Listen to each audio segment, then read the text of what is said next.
The chapel was silent except for the low murmur of people offering condolences. The air carried the heavy scent of lilies, and the polished mahogany casket at the front seemed to pull every breath from my chest. I stood near the aisle, hands clasped tightly, trying to hold myself together. As I turned to greet another guest, a woman I had never seen stepped into my path. She didn't offer her name or her condolences. Instead, she pressed a small, worn photograph into my hand. It was a picture of a baby, light brown hair, wide hazel eyes, and a tiny scar above the right eyebrow. She looked straight at me and said, "This is you." I let out a short laugh and shook my head. "That's impossible. I've seen my baby pictures, and this isn't one of them." Her finger moved to the scar in the photograph. "You were barely a year old when you got this. The scar is still there." Without thinking, my hand brushed the thin ridge of skin above my eyebrow. The weight of her stare made my chest tighten. I found my father across the room and crossed to him quickly, holding the photo out. He took one look at it, and his coffee cup slipped from his fingers, shattering on the tile. His voice dropped to a whisper only I could hear. "I knew she'd come back for you." The morning of my mother's funeral began in a haze. I had woken up before sunrise, not because I wanted to, but because sleep had been impossible. My father, Thomas, was already in the kitchen when I came downstairs, wearing his dark suit and a solemn expression that made him look 10 years older. He was stirring sugar into his coffee without really looking at what he was doing. "You should eat something," he said quietly, setting a plate of toast on the table. I sat across from him but couldn't bring myself to take a bite. My stomach felt like it had turned to stone. "I'll eat later," I murmured. We didn't push each other that morning. It wasn't necessary. The silence between us was heavy but familiar, the kind that came from years of understanding each other without many words. By the time we arrived at the church, the parking lot was already half full. The large wooden doors were open, and I could see the glow of the stained glass spilling across the aisle inside. The scent of lilies hit me first, then the sight of my mother's casket at the front, surrounded by arrangements from neighbors, friends, and people whose names I didn't even know. I took my place in the front pew, my father beside me. My mother's older brother, Uncle David, sat on my other side. He gave my hand a quick squeeze. "You've been strong through all this," he said in a low voice. I nodded, unsure if it was true. The service began with a hymn my mother had always loved. My throat tightened as the first notes filled the room. I kept my eyes down, focusing on the polished wood of the pew in front of me, because looking at the casket felt like I was admitting she was truly gone. My mother, Margaret Bennett, had been more than just a parent. She had been the center of our home, the one who organized family dinners, remembered birthdays, and somehow knew exactly when I needed her to call me even after I moved into my own apartment. She wasn't the type to open up about her own past, though. Whenever I asked about her life before she met my father, she would smile and say, "Some things are better left in the past." I never thought much of it, assuming it was just an expression. Our family wasn't large. It had always been just me, my parents, and Uncle David nearby. My father's side lived out of state and rarely visited. I had no siblings, no cousins my age. My childhood was quiet, simple, and protected. My parents worked hard, and they shielded me from anything that might disrupt the peace of our home. I knew my father as a man of few words, but his presence had always been steady. He was the one who walked me to school in the mornings and picked me up in the afternoons. When I fell and scraped my knee as a child, it was his calm voice that soothed me while my mother cleaned the wound. When my mother's temper flared, he would quietly stand between us, diffusing tension with a gentle look. The service continued with stories from family friends, each one painting my mother as a devoted friend, a dedicated neighbor, and a woman who had a way of making people feel valued. I smiled at the memories others shared, but every word was a reminder that I would never hear her laugh again. When it was my turn to speak, I rose slowly, my legs stiff from sitting. Standing at the podium, I looked out over the rows of faces, some familiar, some strangers. My voice was steadier than I expected. I told them about the time my mother stayed up all night sewing a dress for me to wear to the school play, because the one I'd bought didn't fit.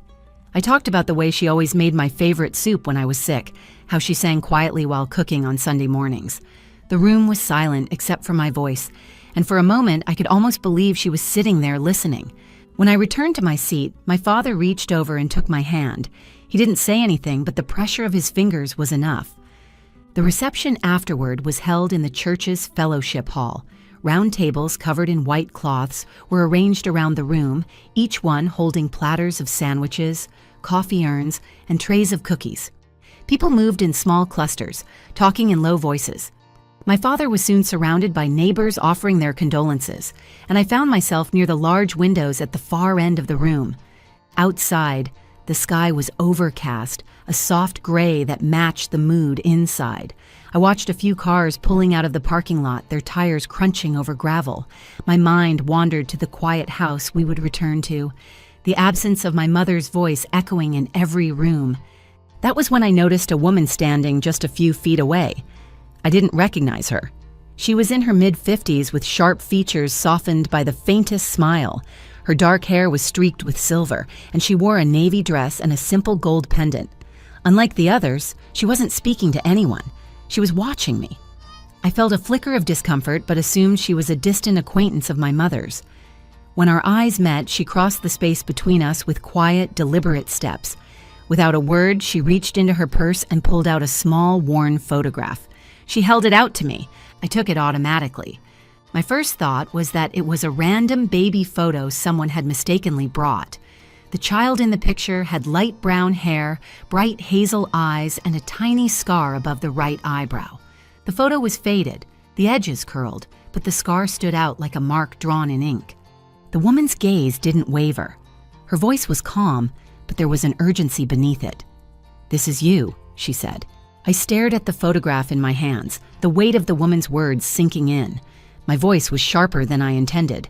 "I'm sorry, but that's not me. I've seen my baby pictures, and this isn't one of them." The woman's eyes dropped to the scar in the photo. Her finger hovered just above it. "That's how I knew," she said quietly. "You got this when you were about a year old. You were running in the kitchen and hit the edge of the counter." Without thinking, I reached up and touched the thin line of raised skin above my right eyebrow. I'd had that scar for as long as I could remember, but my mother had always told me I got it falling off my tricycle when I was 3.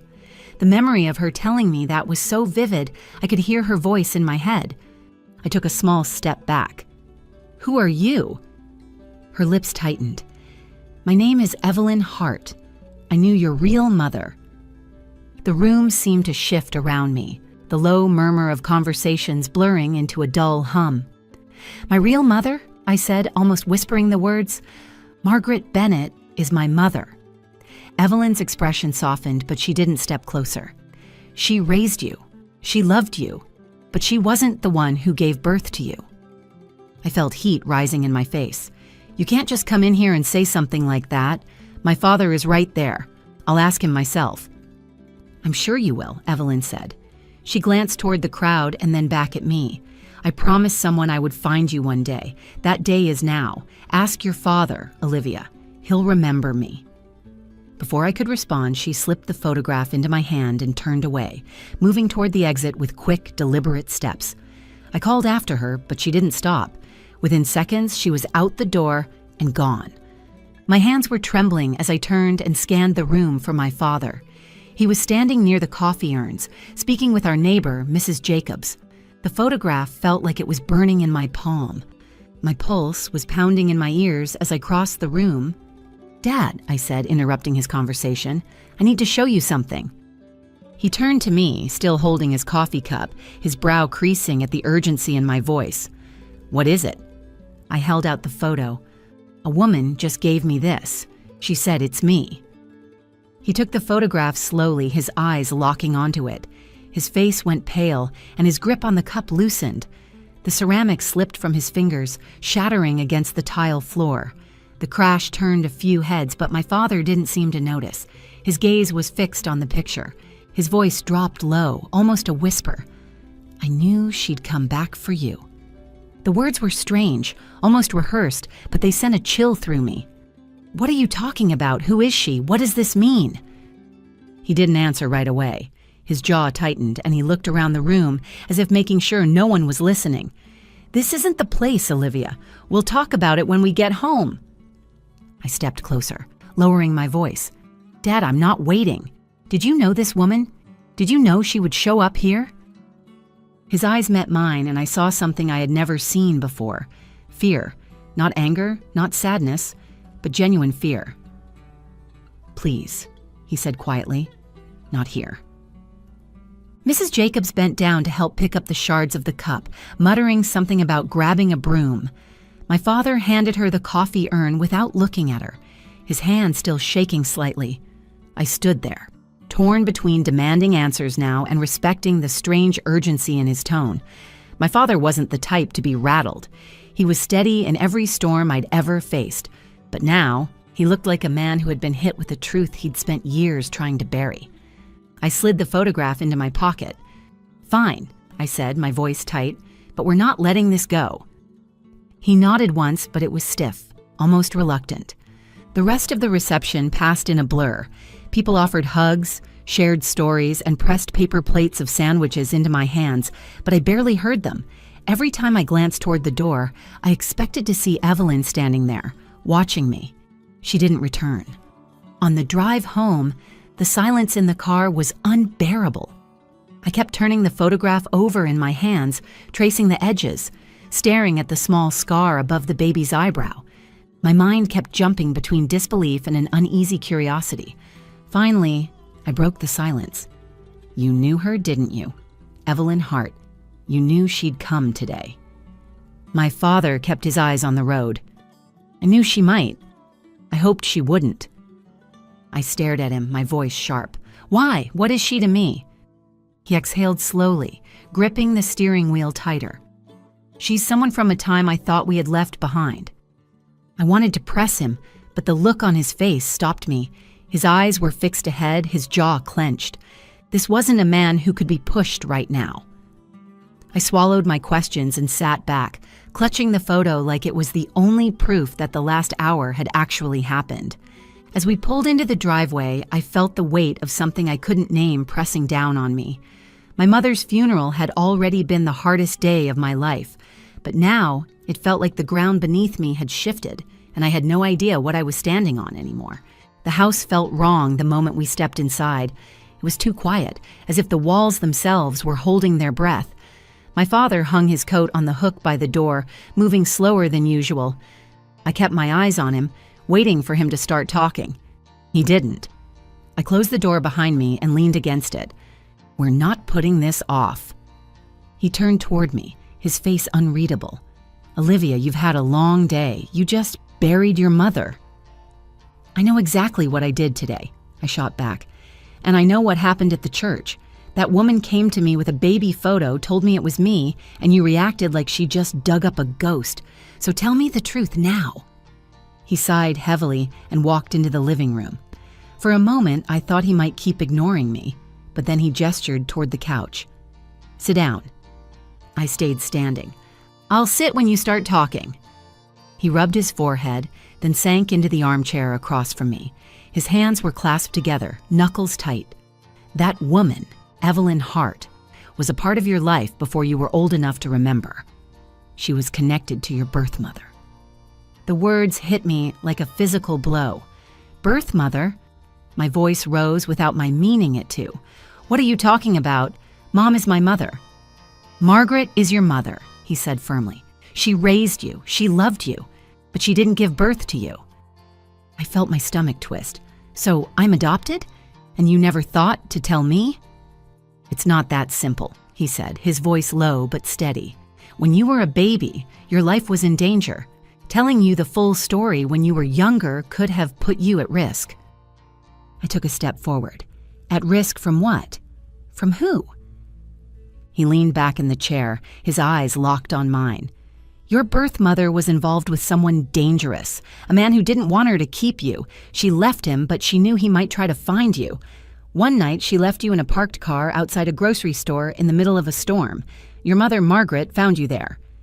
The image was too much to process. She found me in a car alone? He nodded. She called the police. They looked for your birth mother, but she disappeared. Evelyn was the only link to her. She said she couldn't tell us where the woman had gone, only that it was to protect you. Months passed, and no one came forward. Eventually, the courts allowed us to adopt you. We made a promise to your birth mother, through Evelyn, that we'd keep you safe and never let the man who wanted you gone find you." I was shaking my head, not in disbelief, but in protest. "And you thought keeping this from me was the best way to protect me?" "Yes," he said. "We wanted you to have a normal life. Margaret didn't want you to grow up feeling like you were someone else's responsibility. She wanted you to be ours. She believed that knowing the truth would only give you questions we couldn't answer." I paced the room, the photograph still clutched in my hand. "So, Evelyn showing up today means what? That my birth mother is still alive? That she wants to see me?" "I don't know," he admitted. "I haven't heard from Evelyn since the adoption was finalized. I thought she had moved on, just like we had. But if she came to you today, it means she knows where you are. It also means she believes the time has come for you to hear the truth." I stopped pacing and looked at him directly. "Do you believe that? Do you think I should meet her?" He hesitated. "I think you have a right to know where you came from, but I also know that if your birth mother is still connected to the kind of people she was back then, it could bring danger into your life." "Danger or not," I said, "I can't pretend she doesn't exist now. I need to know who I am, where I come from. You've had decades to make peace with this. I've had 30 minutes. He stood slowly, crossing the room to the small cabinet where my mother had kept family papers. He pulled out a worn envelope, the kind that had been opened and resealed many times. "Your mother kept this. She said if the day ever came that you needed to know, we'd give it to you." I took the envelope from him, my fingers brushing over the faded handwriting on the front. It was addressed to my daughter in looping script. My throat tightened. "This is from her?" He nodded. "Your birth mother." I stared at the envelope, feeling the weight of what was inside. Every instinct told me opening it would change my life in ways I couldn't undo. But I also knew I couldn't just set it aside. "I'm meeting Evelyn," I said finally. "If she came all this way, she has something to tell me, and I need to hear it." My father's jaw tightened. "If you do this, you won't be able to unlearn what you hear. Some truths are harder to carry than lies." I looked him in the eye. "I can handle the truth. What I can't handle is being kept in the dark." He didn't argue. He just nodded slowly as if accepting that the moment he'd been dreading for decades had finally come. The next afternoon, I sat on a wooden bench in Riverside Park, the envelope from my birth mother still sealed in my purse. I hadn't opened it yet. I wanted to hear what Evelyn had to say before I read her words. The air was cool, with a light breeze carrying the sound of children playing nearby. Every few seconds, I glanced toward the path, scanning for the woman who had shattered my understanding of my life. When she finally appeared, she walked with steady, unhurried steps. Her navy coat swayed slightly, and her expression was unreadable. She stopped in front of me. "You came." "I had questions," I said. "You said you knew my birth mother. Start from the beginning." Evelyn sat beside me, folding her hands in her lap. Her name was Anna Reynolds. She was my best friend. We met when we were both waitresses at a diner in town. Anna was kind, smart, and she had a way of making everyone feel like they mattered. But she was also in trouble. She was with a man named Carl Whitman, and he was dangerous, controlling, violent, the kind of man who wanted everything his way, and if it wasn't, he made people pay for it. Her tone was calm, but I could see tension in her jaw. "When Anna found out she was pregnant with you, she wanted to leave him. She planned to start over, somewhere far away. But Carl found out and told her if she had you, he'd make sure neither of you survived. She didn't take the threat lightly. She'd seen what he was capable of." I swallowed hard. "So, she left me in a car for my mother to find?" Evelyn shook her head. "It wasn't abandonment. It was protection. She knew Margaret Bennett was a good woman. She had seen her at the store before, always kind to the staff, always smiling at the children. The night of that storm, she saw Margaret go in. She parked the car in a visible spot, left you in your car seat, and walked away knowing Margaret would be the one to find you. She waited until she saw her approach the car before disappearing into the rain." The image hit me hard. A woman standing in the shadows, watching another woman lift her child to safety, knowing she couldn't step forward. She could have gone to the police, I said. She tried, Evelyn replied.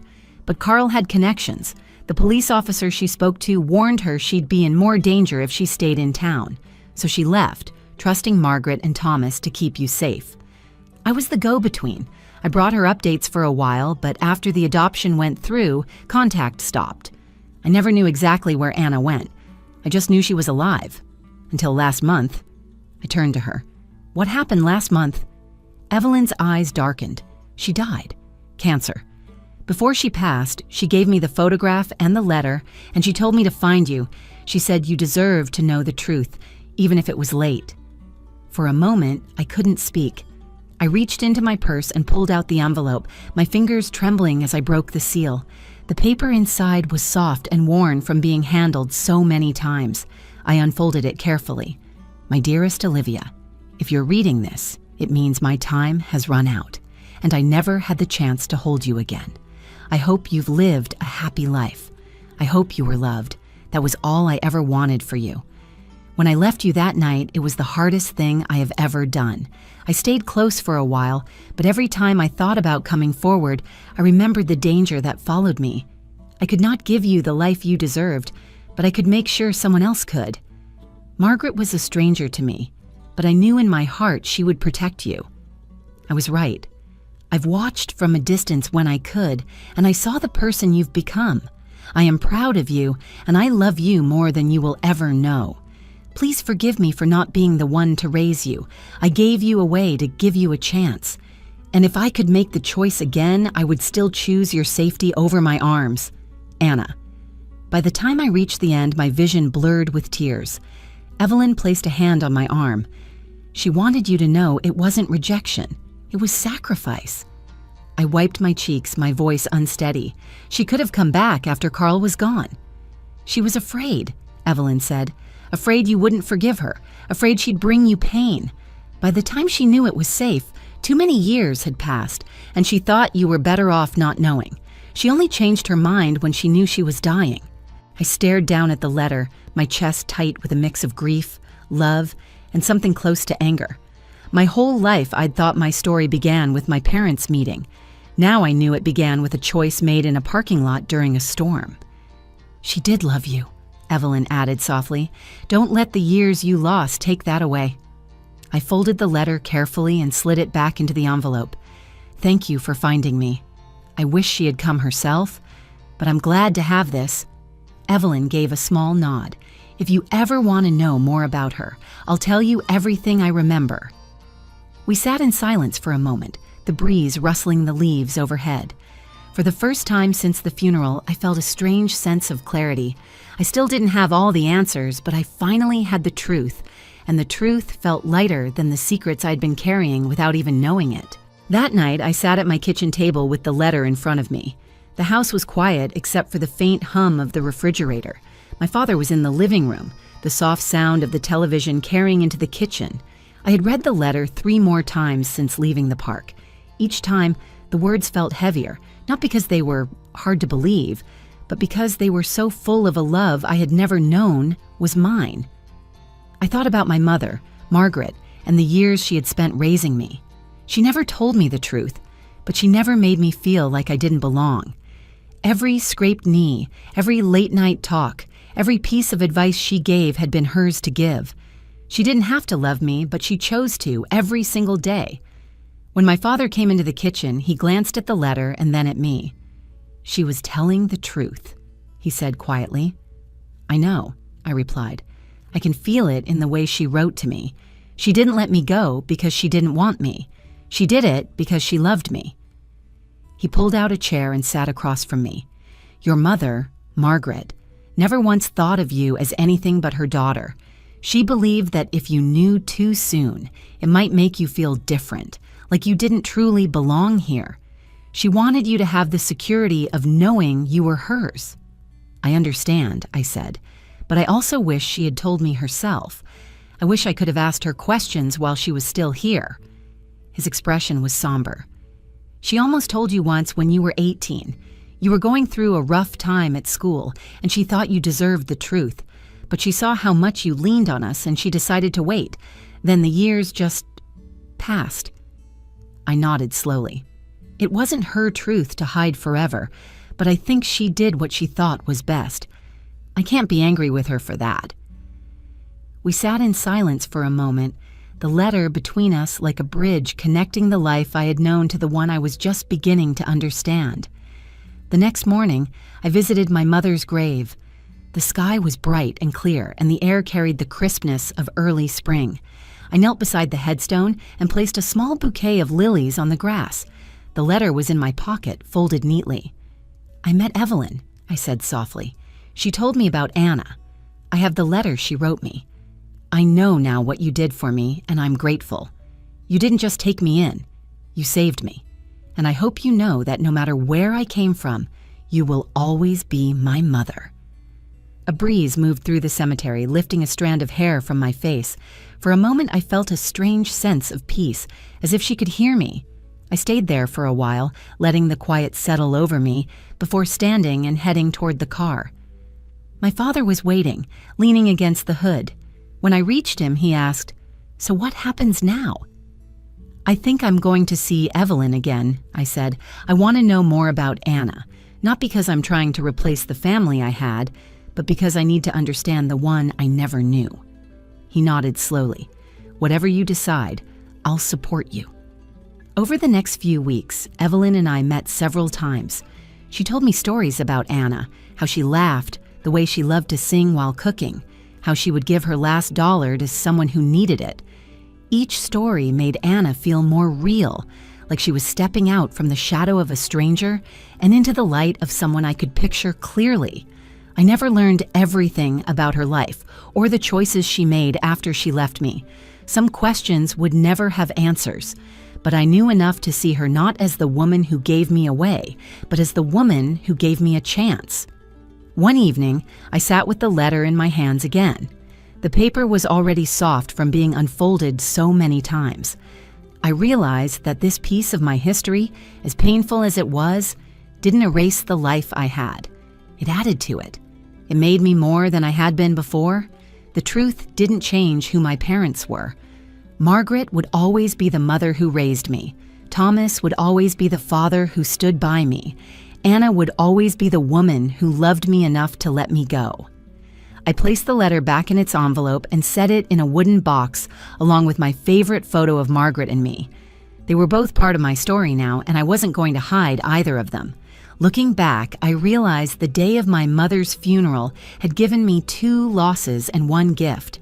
I had lost Margaret. I had lost the version of my life I thought was complete, but I had also gained the truth, and with it, the chance to understand the love that had shaped me in more ways than I had ever known. Sometimes the truth we fear the most is the one that frees us.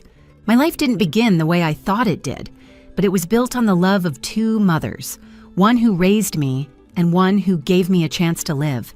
If this story touched you, share it with someone who needs to hear it.